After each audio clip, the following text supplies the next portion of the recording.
avec beaucoup de l'orgueil, ça amène toujours à la chute. Parce que Dieu lui-même qui est le Père, la Bible déclare que je fais grâce aux humbles et je résiste aux orgueilleux. Okay. Donc ça veut dire que celui qui combat l'orgueil, ce n'est pas le diable. Celui qui combat l'orgueil, c'est Dieu. Parce que celui qui sert avec orgueil n'est pas serviteur de Dieu, il est serviteur du diable. Parce qu'on ne peut pas se servir ou servir Dieu en étant orgueilleux. On ne peut pas avoir une grâce parce que le diable aussi donne des grâces.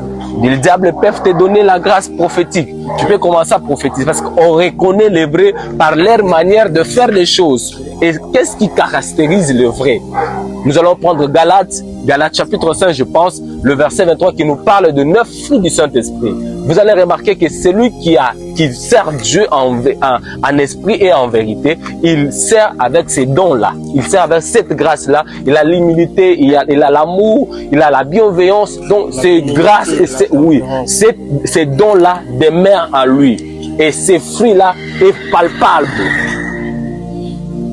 On est vraiment ravis. Vous pouvez conclure en 2 ou 3 mots, question de bénir encore. J'aimerais dire à ma génération, si nous voulons aller très loin, si nous voulons faire des grandes choses, j'aimerais vous donner 3 clés qui te permettra à ce que tu sois et que tu vives des choses auxquelles Dieu t'a déjà permis. Marche dans l'humilité, marche dans la simplicité et cherche encore Dieu dans la profondeur, dans les cachettes, et tu verras ce que tu es en train de désirer, Dieu va te l'accorder. Que Dieu te bénisse. Amen. On est vraiment ravis. Moi également. J'aimerais dire à une personne qui est en train de me suivre à l'instant, j'aimerais lui dire, le prophète nous a parlé de Galates 5, 22, qui nous parle des 9 fruits de l'esprit. Yes. J'aimerais encore dire à une personne que les 5 ministères et les 9 dons consiste à ce que le corps de Christ soit édifié. Okay. Ne t'enorgueillis pas du don, de la grâce, du ministère que tu as. Ouais.